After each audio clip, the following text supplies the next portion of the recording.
ও যুবক,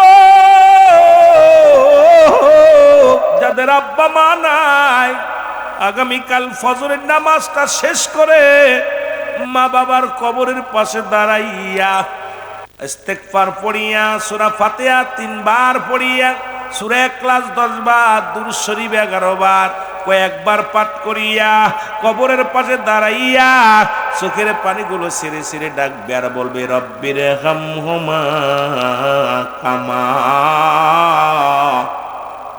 রব্বায়ানি সগীরা। বলেন, রব্বির হামহুমা কামা রব্বায়ানি সগীরা। এইটাও যদি না পারো যুবক শোন, এটাও যদি না পারো, ওই বাবা মায়ের কবরের পাশে দাঁড়াইয়া দুটি চোখের পানিগুলো টাচ করে ছেড়ে দে, ডাক দে, বল, আল্লাহ, আমার আব্বা আমার এতিম বানাইয়া এই কবরে শুয়ে আছে, আমার মা আমার এতিম বানাইয়া এই কবরে শুয়ে আছে। আল্লাহ, আব্বা মার কবরের গুনাহ মাফ করে দেয়। আল্লাহ, আমার আব্বা মার কবরটা জান্নাতের বাগান বানায়। যদিও না পারো, এটাও যদি না পারো, সকাল সন্ধ্যা বেশি বেশি রাসূল বলছে তোর আব্বা মার কবরটা জিয়ারত করবি রে। বাপ মার কবরের পাশে দাঁড়াইয়া আজকে কে কে ফজরের নামাজ পড়ে আব্বা মার কবরটা জিয়ারত করেছো? হাত তুলে দেখাও। একটা মানুষ মাত্র গেছে কবরের পাশে, আর বাকিগুলোর বুঝি আব্বা মা মরে নাই। রাসূল বলছে বেশি বেশি করে কবরটা জিয়ারত করতে। আব্বা মা এই দুনিয়ার ভিতর থেকে চলে গেছে, আজকে তারা দোয়ার কাঙ্গাল, তারা ভিখারি। তোরা দোয়া করলেই না, এমন একদিন তোমরাও চলে যাবা, তোমাদের ছেলেও আড্ডা মারবে, আনন্দ ফুর্তি করবে, তোমার কবরের পাশে দাঁড়াবে না। এই জন্য অনুরোধ করি, অযুবক, অযুবকায়, আমিও যুবক ছিলাম, ওরে আমিও যুবক ছিলাম, এখন দাড়ির মধ্যে পাক ধরেছে, চুলের মধ্যে পাক ধরেছে, তার মানে আর বুঝতে বাকি নাই আজরাইল আমার পিছু লাগছে, কখন যেন ধরা পড়ে যায়। আমার বাজানেরা শুনে নাও, তদ্রুপ রাসূল বলছে তোমরা বেশি বেশি কবর জিয়ারত করো, মাজার জিয়ারত করো। কারণ বান্দা যখন ওই কবরের পাশে, মাজারের পাশে দাঁড়ায় যায়, দুনিয়া বিমোহ কেটে যায়, পরকালের কথা চিন্তা পড়ে যায়। এই জন্য বেশি বেশি আব্বা মার কবরের পাশে দাঁড়াইবা। ও আমার সোনার বাবারা শুনে নাও, ফজরে পারো নাই জোহরে দাঁড়াও, জোহরে পারো নাই আসরে দাঁড়াও, আসরে পারো নাই মাগরিবে দাঁড়াও, মাগরিবে পারো নাই রাত্রি শান নামাজটা পড়ে অন্ধকার রাত্রে মার কবরের পাশে দাঁড়ায় ডাকতে বলো, রব্বে কারীম, ও আমার আল্লাহ, ও আমার আল্লাহ, আমার আব্বা আমার এতিম বানায়া চলে গেছে। আল্লাহ, আব্বা মার কবরখানা তুমি জান্নাতের বাগান বানিয়ে দাও। তুমি এমন করে যাইবা সেরে বাবা জানা ছিল না, বলো তুমি এমন করে যাইবা সেরে মাগো জানা। আমি দেখা গেলাম নূরের ছবি, আবার এসে দেখি নাই জানা ছিল না। যারা মা হারাইছেন, বাবা হারাইছেন, এই দুনিয়ার মুসলমান,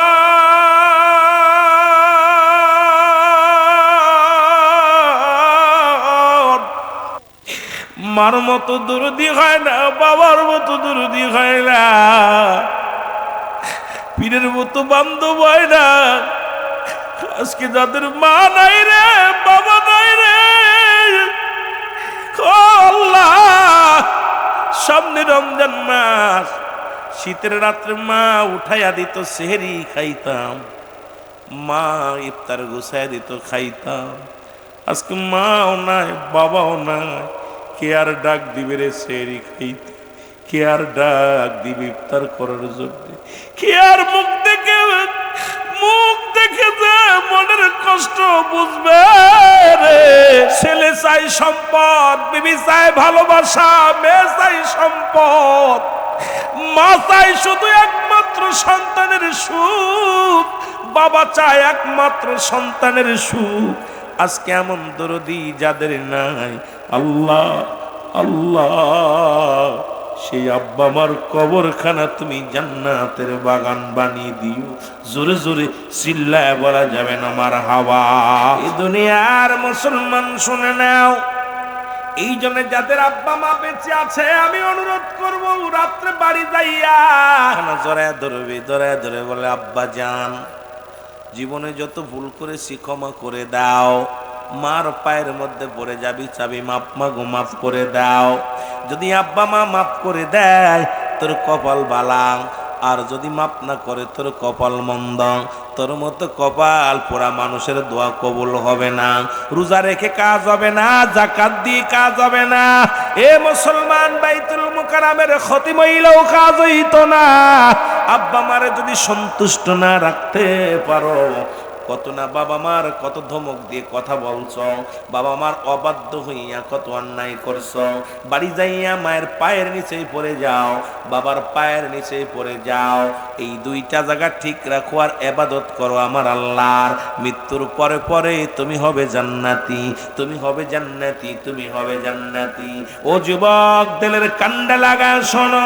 5 নাম্বার নবীজি বলছে, এই সব 5 নাম্বারের ভিতর বয়ে থাকলে রাত শেষ হইব। এই বিস্তারিত আলোচনা করতে যাইয়া সময় চলে যাবে রে যুবক। 5 নাম্বার হলো নবীজি বলছে মাহে রমাজান মাস। এই মাসটাও গনিমতের মালের সঙ্গে তুলনা করছে। এই মাসটা পাইয়া খবরদার রোজা ছাড়বি না। এই মাস পাইয়া এ মুসলমান একটা তারাবি ছাড়বি না। এই মাসটা পাইয়া গুনার কাছে যাবি না। এই মাসের মধ্যে ও যুবক, এই মাসের মধ্যে কুরআনুল কারীম নাজিল হয়েছে। এই মাসের মধ্যে মুসলমান লাইলাতুল কদর আছে। এই মাসের মধ্যে যুবক শুনে নাও, এই মাসের মধ্যে মুসলমান 20টা ফজিলাতপূর্ণ মুসলমান সবের কাজ রয়েছে। এই মাসের মধ্যে ইফতার আছে, এই মাসের মধ্যে রোজা আছে, এই মাসের মধ্যে সেহরি আছে, এই মাসের মধ্যে সদকা আছে। রাসূল বলছে এই মাসটা গুরুত্বপূর্ণ। এই মাসটা যেন গনিমতের মালের মতো। এই মাসটা পাইলে আঁকড়ে ধরবা। এই মাসটা পাইয়া ও মুসলমান শুনে নাও, রাসূল বলছে এই মাসটা যখন কোন মুমিনের সামনে আসবে, এই মুমিন যেন এই মাসটাকে এমন ভাবে আঁকড়ে ধরে, কোন রকম কোন আমল যেন না ছাড়ে, মুস্তাহাব আমলটাও যেন না ছাড়ে। এ মুসলমান শুনে নাও, শোনো, এই মাসটা যদি কোনো ব্যক্তি একটা মুস্তাহাব আমল করলো, অন্য মাসে একটা মুসলমান সুন্নাতের সমতুল্য হবে। এই মাসে যদি কোনো ব্যক্তি একটা সুন্নাত আমল করে, ওই মাস অন্য মাসে ফরজ আমলের সমতুল্য সওয়াব হবে। এই মাসে যদি 1 টাকা কোনো ব্যক্তি দান করে, অন্য মাসে 70 টাকা দান করলে সেই সওয়াব হবে। এই জন্য রাসূল বলছে এই মাসটা গুনাহ মাফের মাস। এই মাসটা হলো মুমিনের জন্য বড় মাস, নিয়ামত মাস। এই একবারে বললাম, রজব মাস হলো আল্লাহর, শাবান মাস হলো আমার নবীর, আর এই রমাদান মাস হলো নবীর উম্মতের। সুতরাং এই মাসটা পাইয়া কপাল পুরারা হোটেল বন্ধ হয় না। এই মাসটা পাইয়া এই মাসে রোজা রাখে না। এই মাসটা পাইয়া দান সদকা করে না। এই মাসটা পাইয়া তারাবি পড়ি না। এই মাসটা পাইয়া এ মুসলমান অসালে ব্যয়পানা লিপ্ত হয়ে যায়। এই মাসটা পাইয়া, এই মাসের মধ্যে শয়তানের পায়ে শিকল বন্দী রয়েছে। এই মায়ের রমাদান মাসটা পাইয়া, এই মাসটা জাহান্নামের দরজাগুলো বন্ধ আছে। এই মাসটায় মুসলমান জান্নাতের দরজা খোলা। এই মাসটা কবরের আযাব আল্লাহ দিছে মাফ করিয়া রে মুসলমান। এই একটা মাস কবরে কোনো আযাব হবে না। এই সুন্দর মাস পাইয়া এই কপাল পোড়া মানুষেরা এই গনিমতের মালের মতো আঁকড়ে ধর। যত আমল আছে এগুলো কর, আরো বাড়তি কর, পড়, কোরআন তেলাওয়াত কর, সূরা কিরাত পড়, ইবাদত বন্দেগী কর। এই 11টা মাস থাকবে তোর জীবনে। একটা মাস ভালো করে ফসল বোন, একটা মাস ভালো করে আবাদ কর, একটা মাসের মধ্যে লাইলাতুল কদর খস, এই মাসটার মধ্যে কোরআন তেলাওয়াত কর, এই মাসটার মধ্যে সদকাতুল ফিতরা আদায় কর, এই মাসটার মধ্যে মুসলমান শুনে নাও দান ধ্যান কর, এই মাসটার মধ্যে বেশি বেশি করে দোয়া পড়। এই মাসটার মধ্যে শেষ 10 দিন আছে বরকতপূর্ণ রে মুসলমান। প্রথম 10 দিন রহমত, তারপরে 10 দিন হচ্ছে মুসলমান মাগফিরাত, তারপরে 10 দিন হচ্ছে মুসলমান জাহান্নাম থেকে মুক্তি। এই শেষের 10টা দিন বেজোর রাতগুলো বেশি বেশি করে ইবাদত কর, শেষের দিন 10টা দিন ইতিকাফে থাক, কোরআন তেলাওয়াত কর। এই মাসটা রাসূল বলছে এই মাসটা যখন পাইবি অন্য মাসের গুনাহ মাফের জন্য বেশি বেশি কানবি। এই মাসটা যখন বান্দা তোর পাশে আসবে তোর জীবনে একবার আইব।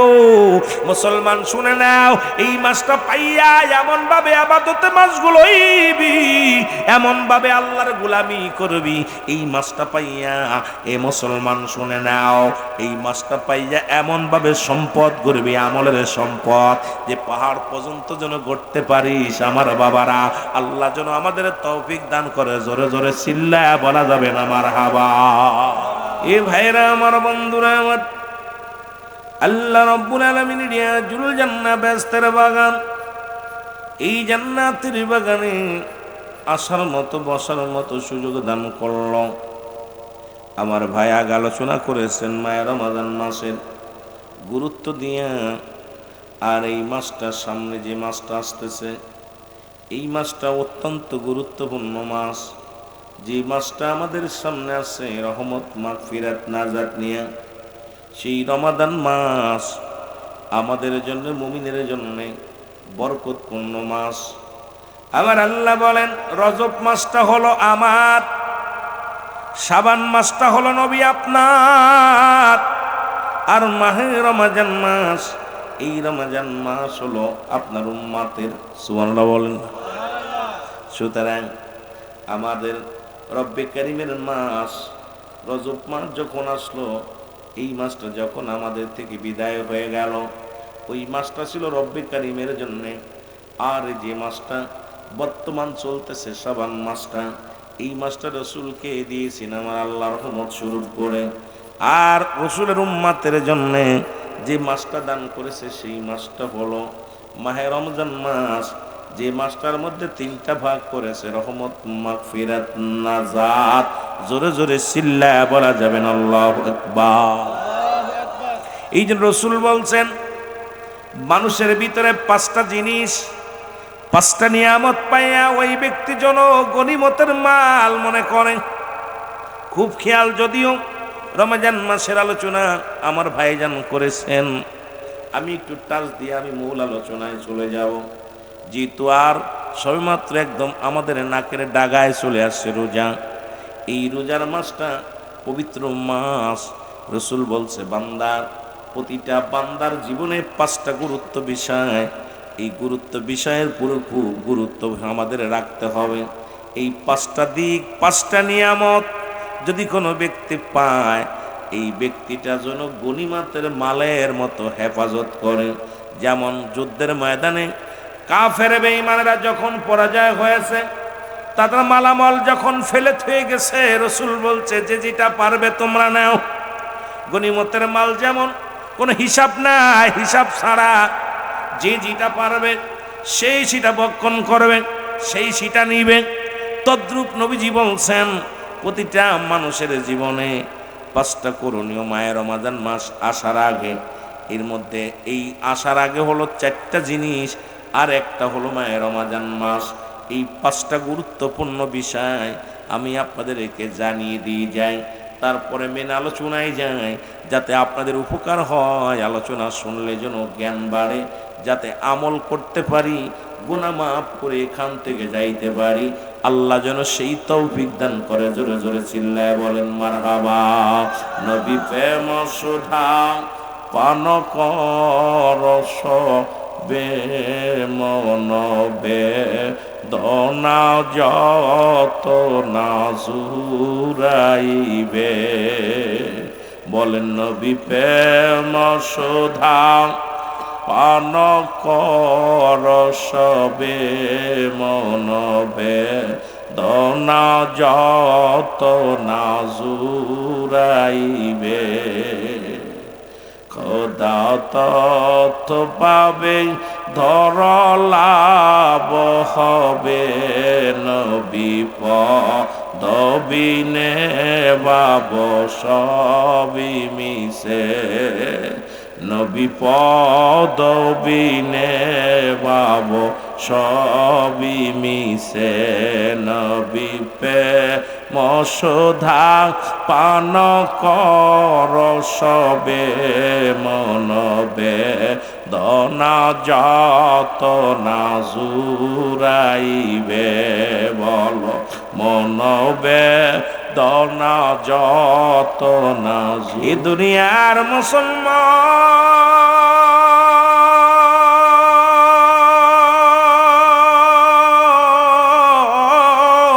রাসূল বললেন পাঁচটা জিনিস তোমরা গনিমতের মালের মতো তোমরা ধরো ও যুবকদের কান্ডা লাগা শোনো তার মধ্যে এক নাম্বার হলো তোমার যৌবন কাল এক নাম্বারে হলো যৌবন কাল এই যৌবন কালের গুরুত্ব দিছে আমার নবীজি বলছে ও বন্ধু শুনে নাও এই যৌবন বয়সের ইবাদত বন্দেগী আল্লাহর কাছে বড় প্রিয় আমার মাওলার কাছে বড় প্রিয় যৌবন বয়সে হবে জান্নাতি যুবক বয়স হবে জান্নাতি এ যুবক ভাইরা শুনে নাও যুবকদের জান্নাতের সরদার হবে আল হাসান আল হুসাইন এই যুবকদের যুবক বয়সে একবার আল্লাহ বলবেন বড় বয়সে হাজারবার বললেও এইরকম ফায়দা লড়তে পারবেন না এই জন্য রাসূল বলছে যৌবনের গুরুত্ব দিছে বেশি এই যৌবন বয়সটা পাইলে এই যৌবন বয়সটা মুসলমান বেশি বেশি করে ইবাদত করো রাসূল বলছে যৌবন কালটা গনিমতের মালের সঙ্গে তুলনা করছে রে যৌবন বয়সে যেটা করা সম্ভব বুড়ো বয়সে সেটা করা সম্ভব নয় এখন বুড়া হয়েছেন মাথায় ব্যথা কানে ব্যথা পেটে ব্যথা দাঁতে ব্যথা খায়া শান্তি নাই ঘুমায় শান্তি নাই ইবাদত করে শান্তি নাই দৌড়াইতে পারবেন না কাউরে দাবড়াইতেও পারবেন না এই জন্য রাসূল বলছে যৌবন কালটার গুরুত্ব দিছে মুসলমান শুনে নাও এই যৌবন বয়সটা দেখেন আপনি চাকরি করবেন সরকারকে দিছেন এই 30টা বছর যৌবন কাল কাটাইলেন সরকারকে দিলেন সর্বশেষে তো আপনাকে রিটায়ার দিয়ে দেবে যদি এই যৌবন কালটা সরকারকে না দেন আপনাকে কিন্তু রিটায়ারও দেবে না টাকাও দিবে না এই জন্য যৌবন কালটা বেশি বেশি আল্লাহরে ডাকবেন যত বেশি নফল নামাজ পড়বেন কোরআন তেলাওয়াত করবেন দান খয়রাত করবেন এই যৌবন বয়সে বেশি বেশি মাওলারে ডাকবেন বেশি বেশি ইবাদত বন্দেগী করবেন ওই বুড়ো বয়সে গেলে প্রস্রাব ফোটে ফোটে পড়বে রুকু সেজদা ঠিক মতো করতে পারবেন না ও আমার যুবক বন্ধুরা এই জন্য রাসূল বলছে যৌবন বয়সটা তোমরা গনিমতের মালের সঙ্গে তুলনা করছে রে এই যৌবন বয়সটা যখন তুমি পাইবা এই জীবনটা এমন ভাবে ইবাদতে মাশগুল হয়ে যাবা এমন ভাবে রব্বে কারীমের গোলামি হয়ে যাবা এমন ভাবে এই সময় তোমরা পাপ কাজ থেকে লিপ্ত দূরে থাকবা অন্যায় করবা না জুলুম করবা না গায়ের শক্তি দেখাইবা না গায়ের বল খাটাইবা না এখন গায়ের শক্তি পাইয়া তুমি তোমার ব্যবহার তোমার কেমন মন্দ হয়ে গেল আমার রাসূল বলছে দুইটা জিনিস যে ব্যক্তি হেফাজত করতে পারবে এই যৌবন বয়সের যুবকেরা শুনে নাও একটা হলো দু গালের মধ্যবস্তু জিহ্বা আর একটা হলো দু পায়ের মধ্যবস্তু যেটা লজ্জাস্থান পুরুষ লিঙ্গ স্ত্রীলিঙ্গ এই দুইটা জিনিস যে ব্যক্তি কন্ট্রোল করতে পারবে আমি নবী তার হাত ধরে জান্নাতে নিয়ে যাব এই যৌবন বয়সটা বারবার বলবে গুনাহ করতে শয়তান ধোঁকা দিবে তোমার ভিতরে শয়তান ওয়াসওয়াসা করবে তোমাকে নামাজ থেকে ফিরায়া দিবে তোমাকে আজকে মাহফিল থেকে ফিরায়া দিবে তোমাকে মদের নেশা বানায়া দিবে গাজার নেশা বানায়া দিবে এই যৌবন কালটা বন্ধু বান্ধব বেশি বানানো যাবে না এই যৌবন কালটা যদি বন্ধু বান্ধব যারা বেশি বানাইছে তাদের জীবন নষ্ট হয়ে যাবে বন্ধুরে ভালোবাসো কিন্তু বন্ধু বানায়ও না যৌবন কালে বন্ধু বানাও তারে যে ব্যক্তি আযান দিলে মসজিদে ডাকে যে ব্যক্তি কোরআন তেলাওয়াতের জন্য তোমারে তাগিদ দেয় যে বন্ধু তোমারে ভালো পথের সন্ধান দেয়, যে বন্ধু তোমারে যদি জৈবনকালে বন্ধু বানাইলে হিসাব করে বানাইবেন। আমার রাসূল বলে, আবু বকর রে, পৃথিবীর মধ্যে যদি পৃথিবীর মধ্যে কাউকে বন্ধু বানাইতাম, সেটা হলো তোমারে বানাইতাম। কারণ আমি বন্ধু বানাইছি আমার আল্লাহরে। কারণ এই জৈবন বয়সটা আমি আবু বকর তোমারে ভালোবাসি, আমি আবু বকর তোমারে মায়া করি, মহব্বত করি। কিন্তু আমার বন্ধু আমার একজন, তিনি আমার রব। সুতরাং আমি আল্লাহর প্রেমে পাগল। এই জন্য আমরা বন্ধু বানাইব কারে? আমরা বন্ধু বানাইব আল্লাহ রাসূল রে। এখন দুনিয়ার বন্ধু বানাইয়া এই বন্ধুগুলো নিয়ে যাবে হিরোসি খাওয়ার জন্য, এই বন্ধুগুলো নিয়ে যাবে মদের আড্ডায়, এই বন্ধুগুলো নিয়ে যাবে মহিলাদের পাল্লায়, এই বন্ধুগুলো নিয়ে যাবে তোমারে কোথায় সুরার ঘাটের জমিনে ভালোই চার বাগানে ঘুরতে, বন্ধুগুলো নিয়ে যাবে গানের প্যান্ডেলে, বন্ধুগুলো নিয়ে যাবে জুয়ার প্যান্ডেলে, বন্ধুগুলো নিয়ে যাবে গাজার প্যান্ডেলে। এই বন্ধু বানাও না, ভালোবাসো মানুষকে কিন্তু বন্ধু বানাও না। বন্ধু বানাও আমার আল্লাহরে, বন্ধু বানাও আমার রাসূলকে, বন্ধু বানাও আল্লাহর ওলিদেরকে। এই জীবনটা তোমার ধন্য হয়ে যাবে। জোরে জোরে চিল্লায় বলা যাবে না আমার হাবা। এই দুনিয়ার মুসলমান,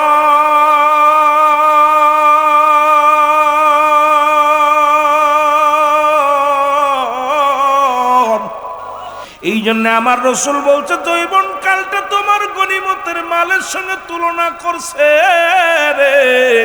যখনই সময় পাবে নফল নামাজ পড়ো, যখনই সময় পাবে তুমি কিতাব পড়ো, যখনই সময় পাবে কোন প্রেমিকার পলে পড়িয়া ফোন টিপা বন্ধ করো, এই সময়টুকু জিকির করো।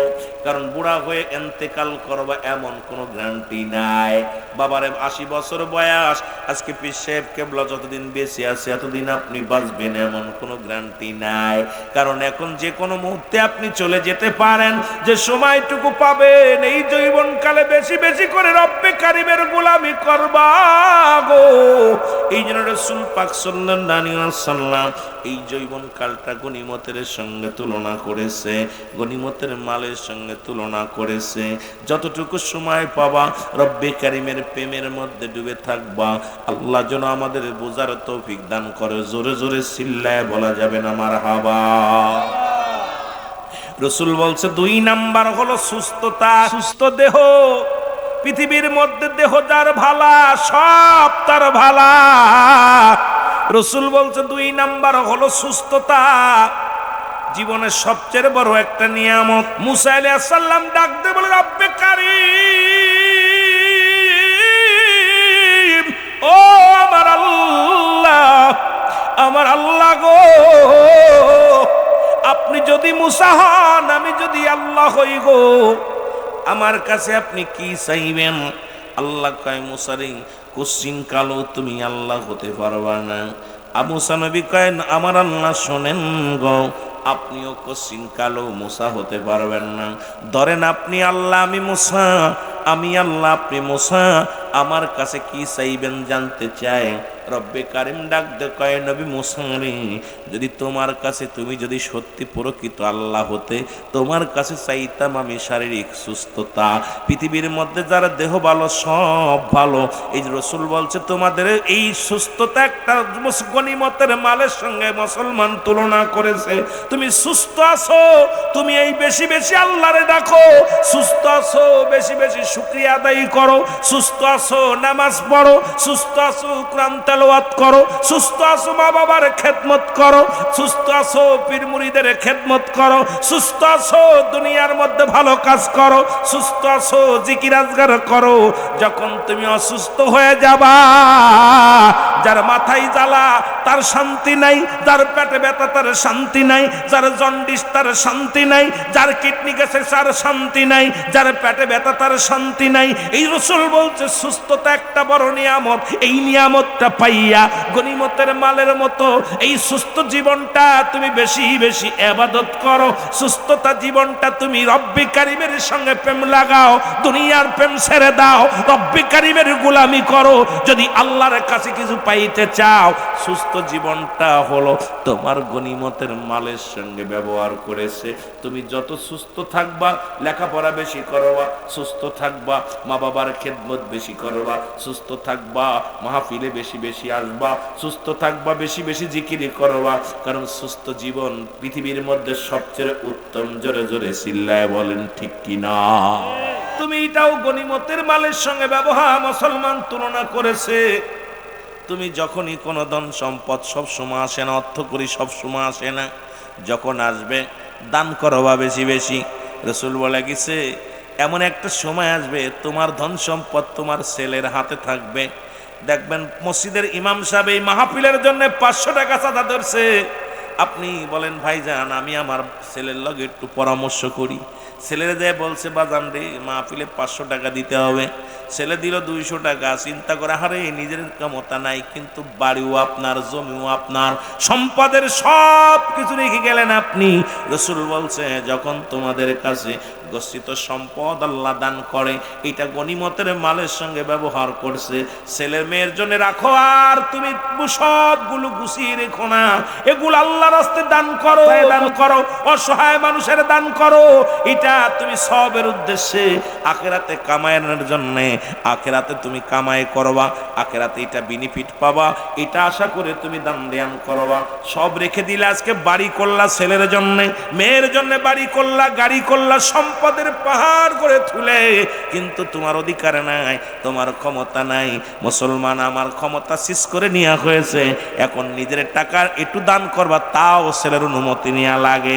মুসলমান নিজে বাজারে যাবেন ফকিরের মতো 200 টাকা চেতে হয়, ছেলের নিজের সম্পদ, নিজের বাড়ি, নিজের ঘর সব কিছু আপনার, এরপরে ছেলের বলতে হয় বাজান রে আমি তোর বোনের বাড়ি যাবো 100 টাকা দে, বাজারে যাবো 50 টাকা দে, বাবারে আমি কি কিনবো পান কিনবো 10 টাকা দে।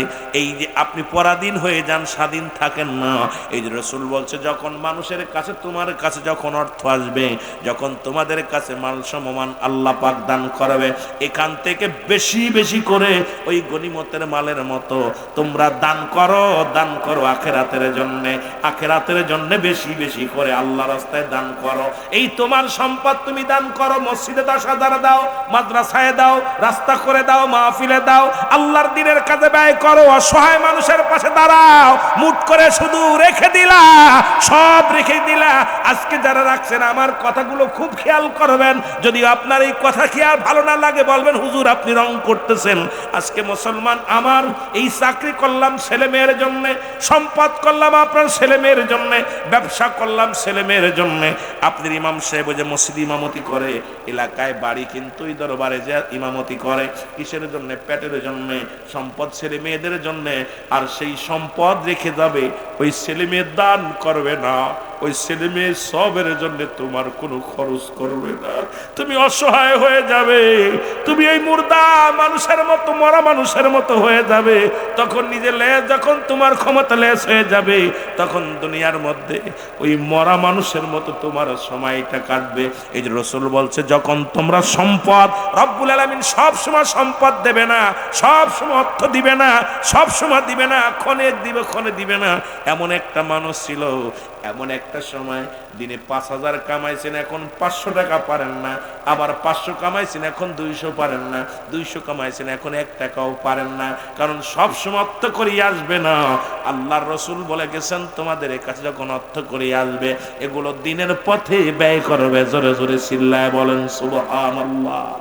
এই দুনিয়ার মধ্যে যারা পাবা গনিমতের মালের সঙ্গে সম তুলনা করছে, তোমাদের আব্বা তোমাদের মা, এই দুইটা যারা দুনিয়ার মধ্যে পাবা, এমন ভাবে তাদের খেদমত করবা, এমন ভাবে তাদের খেদমত করবা, তাদের সম্মান করবা, তাজিম করবা, তাদের খেয়ে আস, তাদের সুখে শান্তিতে রাখবা, তাদের প্রয়োজনীয়তা পুরা করবা, তাদের কি লাগবে তাদের যত সময় পাবা মা বাবার খেদমত করবা, পায়খানা প্রস্রাব ধোয়া দিবা, পারলে বাবারে তুমি খাওয়ায়া দিবা, পারলে বাবারে তুমি ঘুম পাড়ায়া দিবা, সারা রাত পরে মায়ের পাটে পো, বাবার পাটে পো, কারণ আব্বা মার মতো এত বড় নিয়ামত হয় না। আল্লাহর পরেই হলো আব্বা মার স্থান। রাসূল বলছে যদি কোনো ব্যক্তি তোমরা আব্বা মা পাইছো, তারপর গনিমতের মালের সঙ্গে তুলনা করছে রাসূল, তোমাদের আব্বা তোমার মা এই দুইটা যে ব্যক্তি পাইল পৃথিবীর কারোর সঙ্গে তুলনা হবে না। সারা পৃথিবী একদিকে, তোমার মা বাবা একদিকে, সম্পদের পার একদিকে, তোমার মা বাবা একদিকে। পৃথিবীর মধ্যেই মা বাবা পাইয়া যে ব্যক্তি আমল করলো না, মা বাবার কাছ থেকে গুনাহ ধরায় নিতে পারলো না, তিন শ্রেণী মানুষের দোয়া কবুল করে না আমার আল্লাহ। এক নাম্বার হলো পিতামাতার নাফরমানি সন্তান, দুই নাম্বার হলো এতিমের মাল ভক্ষণকারী, তিন নাম্বার হলো মুসলমান হিংসুটে মানুষের দোয়া কবুল করে না। এই জন্য এই চার নাম্বারটা খুব গুরুত্ব। সেটা হলো যাদের মা বেঁচে আছে, বাবা বেঁচে আছে। আজকে রাত্রে বাড়ি যে পায়ের মধ্যে পড়ে যাবি, মার পায়ের মধ্যে পড়ে বলবি, মা, মা রে, তুমি 10 মাস 10 দিন গর্ভে ধারণ করেছিলা, সেই ঋণ কোনোদিন পরিশোধ করতে পারবো না। বাবারে বলবা, বাবা গো, তোমার পায়ের মধ্যে পড়ে বলবা, আব্বা যান, আমার আব্বা যান, আপনি আমার দুনিয়া আনার জন্য যে ভূমিকা পালন করেছিলেন, এই ঋণ আমি শোধ করতে পারবো না। আমার গায়ের চামড়া দিয়া যদি জুতা বানা দিই, তোমার ঋণ শোধ হবে না। এই রাসূল বলছে, তোমাদের আব্বা মা যাদের দুনিয়ার মধ্যে পাবি, গনিমতের মালের মতো আঁকড়ে ধরবি, ছাড়বি না।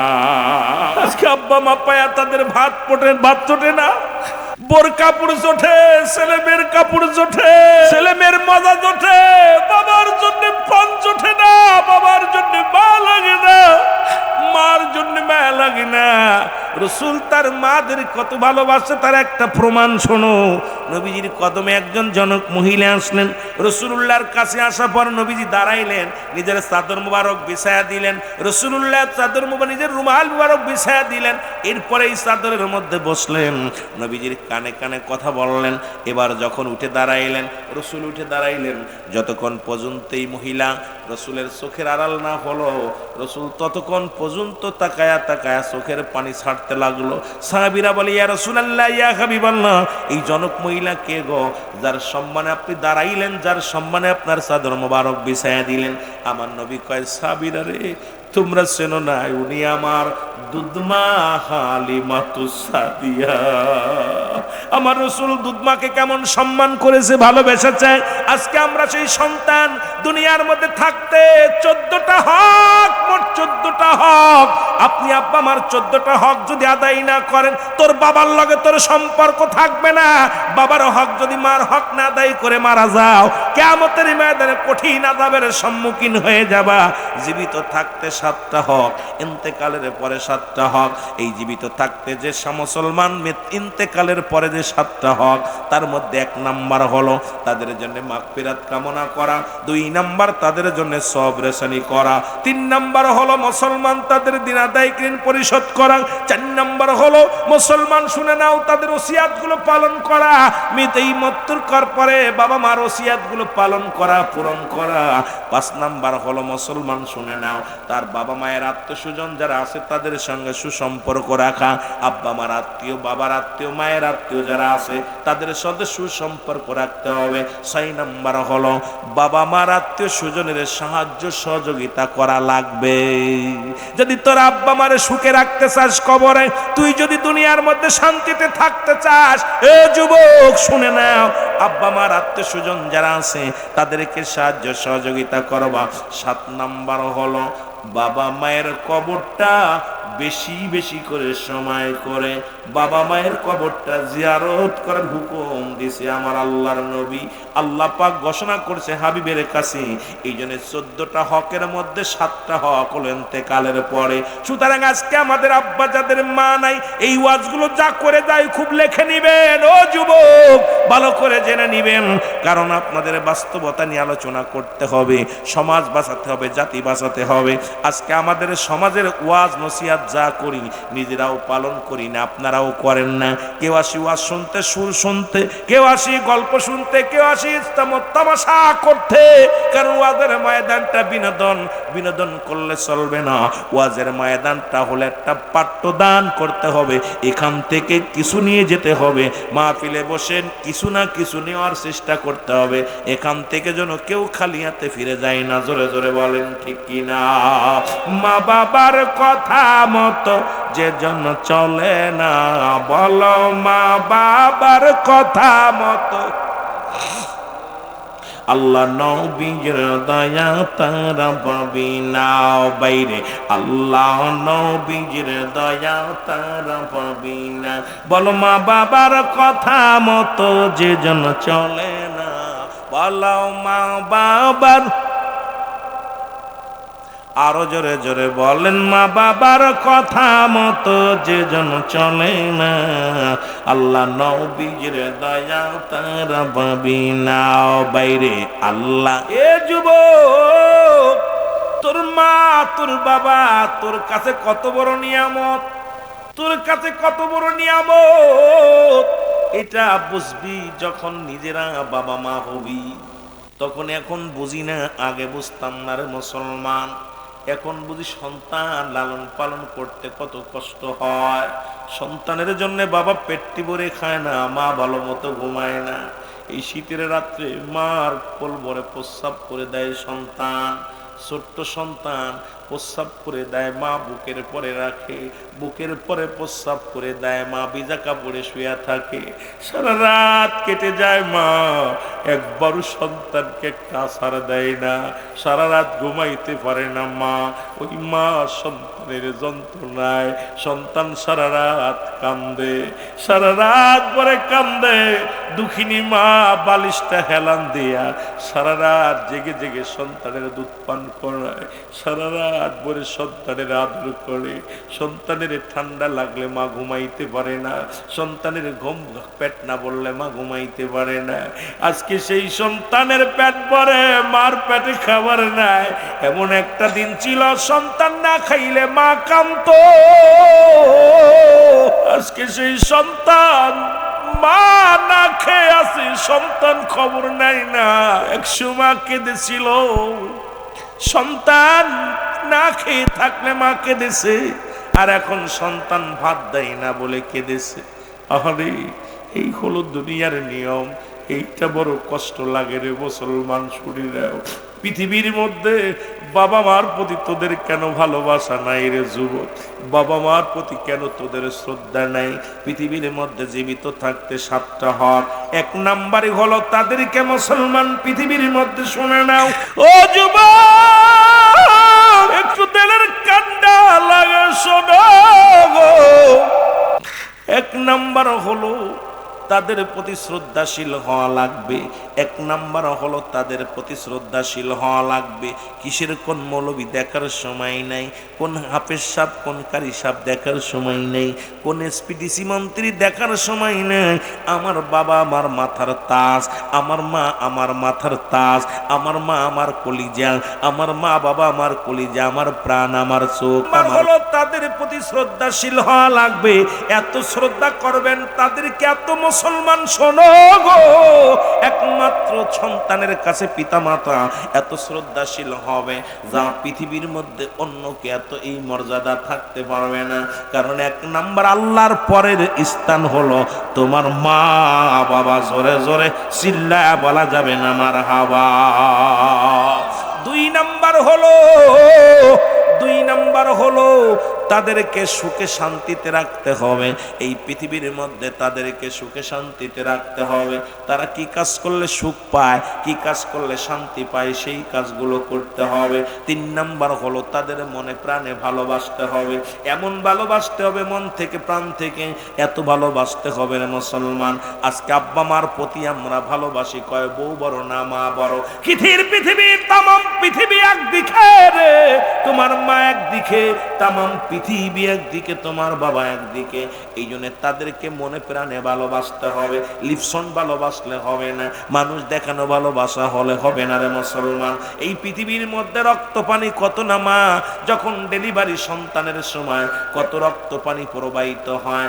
মা জননী বারবার বাবার পায়ে ধরেছিল, আমি যদি মারা যায় মাফ করে দিও। এত কষ্ট করার পর ডেলিভারি হলো, সন্তান সিজার করা হলো, সন্তান কালো হয়েছে, সন্তান টেরা, সন্তান বুবা, মা ওই সন্তানের সুমা দিয়া দুনিয়ার সব দুঃখ ভুলে যায়। এই যে রাসূল বলছে এই জন্য তোমাদের পিতা মাতা এই পৃথিবীর মধ্যে তাদের মনে প্রাণে ভালোবাসতে হবে।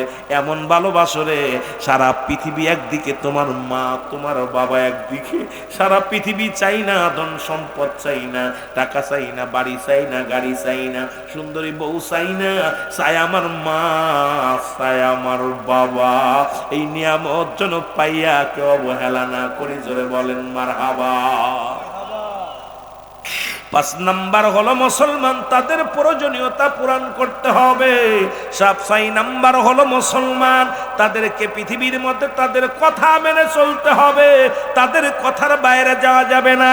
মুসলমান শুনে নাও, শুনে নাও। 7 নাম্বার হলো তাদের সঙ্গে যোগাযোগটা ঠিক রাখতে হবে।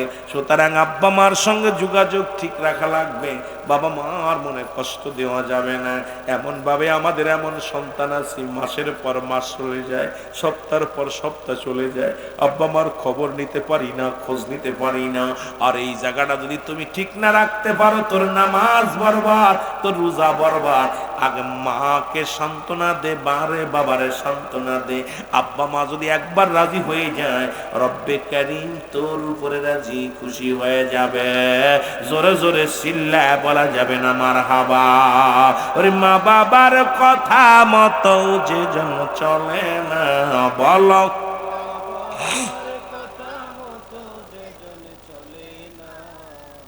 আল্লাহ নবীর দয়া তারা পাবি না, বাইরে আল্লাহ মা বাবা তোর আপন, তাদেরকে কর যতন। মা বাবা তোর আপন, তাদেরকে কর যতন। মার কলিজায় দুঃখ দিলে আল্লাহ সহে না, বাবার মনে কষ্ট দিলে আল্লাহ সহে না। আল্লাহ নবীর দয়া তারা পাবি না, বাইরে আল্লাহ। এই যুবক দলের কান্ডে লাগা শোনো, ও যুবকের বাজানটা শোনো গো।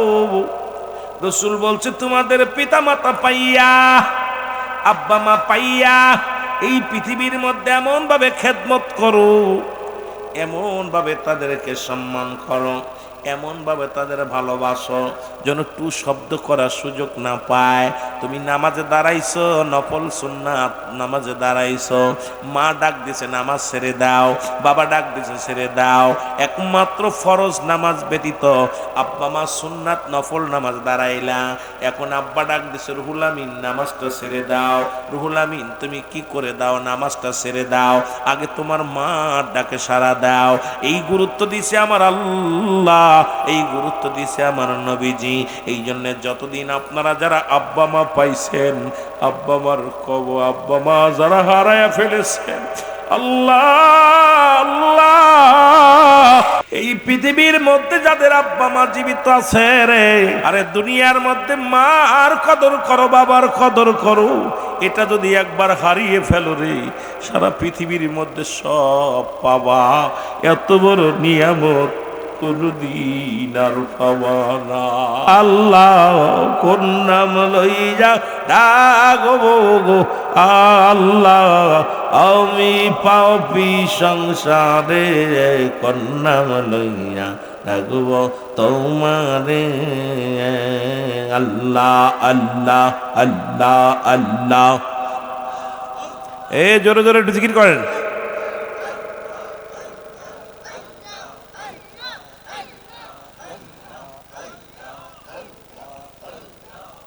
আইরে সোনর মমিন মুসলমান ওলি আল্লাহর মুরিদান, সোনর মমিন মুসলমান ওলি আল্লাহর মুরিদান। পীরের পাক শরণেতে আসতে ভুইল না রে, ওলি গণের দরবারেতে আসতে ভুইল না। আল্লাহ আল্লাহ আল্লাহ আল্লাহ।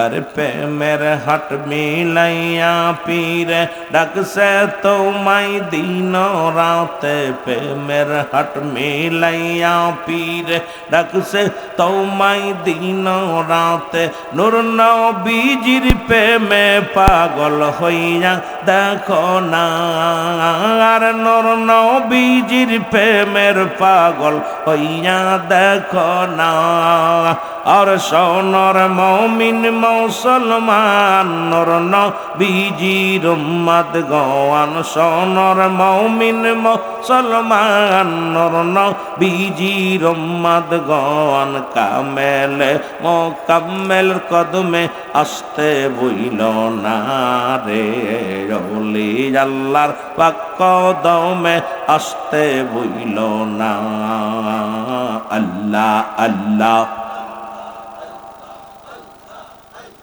পীরের কদমে এসে ডাক সবাই নবীর প্রেমে পীরের কদমে এসে ডাক সবাই নত সুরে শুনবে আমার দয়াল পাকে হইবে গোনা মা পার হইবে আমার গোনা মা পার সোনার মিন মুসলমান দয়াল নবীর উম্মত গওয়ান সোনর মমিন মুসলমান দয়াল নবীর উম্মত গওয়ান কামেল পীরের পাগদর বারে আসতে বইল না রে আর কামেল পীরের পাগদর বারে আসতে বইল না আল্লাহ আল্লাহ লা ইলাহা ইল্লাল্লাহু মুহাম্মাদুর রাসূলুল্লাহ।